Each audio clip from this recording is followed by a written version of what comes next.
80वें स्वतंत्रता दिवस पर लाल किले की प्राचीर से देश को संबोधित करते हुए प्रधानमंत्री नरेंद्र मोदी ने मौजूदा चुनौतियों से लेकर भविष्य की योजनाओं तक तमाम बड़ी बातें कही। सरकार की उपलब्धियों का भी जिक्र किया, लेकिन इस सब के बीच उन्होंने एक शब्द का जिक्र किया, दिमागी नक्सल।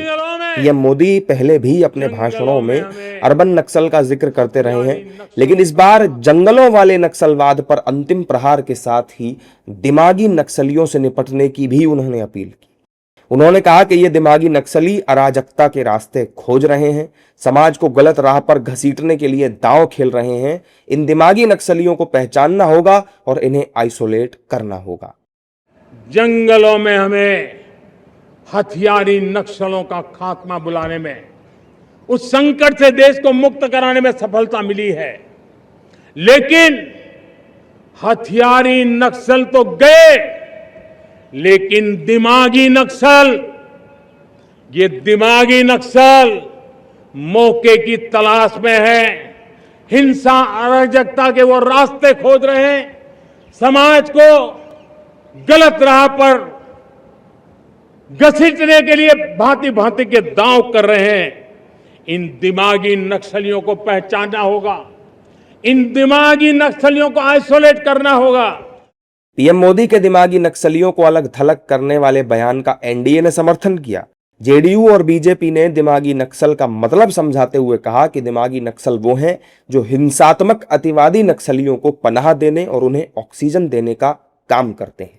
दिमागी नक्सल अर्थात अर्बन नक्सल हमेशा से जो हिंसात्मक नक्सल थे, जो नक्सल एक्सट्रीमिस्ट थे, उनको पनाह देते थे, उनको ऑक्सीजन देने का काम करते थे और उनकी फंडिंग करते थे।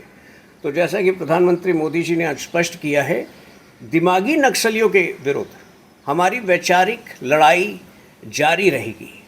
दिमागी नक्सल इसलिए कहा जाने की का पर्याय है कि दिमाग के अंदर जहर डालना, दिमाग के अंदर में संसाधन नहीं बताना, देश के प्रति जिम्मेवारी को नहीं बताना, बल्कि एक तरफा बात को रख कर करके ईर्ष्या द्वेष पैदा करना ही दिमागी नक्सल कहलाता है।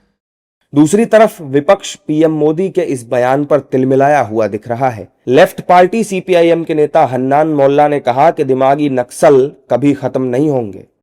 दिमाग में बर्बरता भरने का कोशिश हो रहा है, हिंसा भरने का कोशिश हो रहा है, इंसान को जानवर बनाने का कोशिश हो रहा है। इस परिस्थिति में उसके खिलाफ लड़ने के लिए जो आवाज़ उठाता है उसको दिमागी नक्सल के नाम पे ख़त्म करने की कोशिश करता है, मगर ये ख़त्म नहीं होगा। सच्चाई को कभी ख़त्म नहीं कर सकता। आज हो काल हो, ये सच्चाई रुकेगा और इस बर्बरता के खिलाफ पूरा देश में आवाज़ उठाएगा। इंटेलेक्चुअल नक्सलिज्म की बात भी की है उन्होंने। तो क्या छात्रों को आप नक्सल बताने जा रहे हैं या छात्रों के आंदोलन को सहयोग करने वाले को नक्सली बताने का प्रयास कर रहे हैं? हम समझते हैं कि प्रधानमंत्री जी सही में विचलन की स्थिति से गुजर रहे हैं। छात्रों के आंदोलन के बाद वो बुरी तरह से मानसिक रूप से प्रभावित हुए हैं और तभी वो इस तरह की बातें कर रहे हैं। पीएम मोदी के दिमागी नक्सल वाले बयान ने बहस को एक बार फिर नक्सलवाद के साथ साथ वैचारिक टकराव के मुद्दे पर खड़ा कर दिया है। आने वाले दिनों में इस नए शब्द की सियासी गूंज कितनी दूर तक जाएगी, ये देखने वाली बात होगी। इन दिमागी नक्सलियों को पहचानना होगा।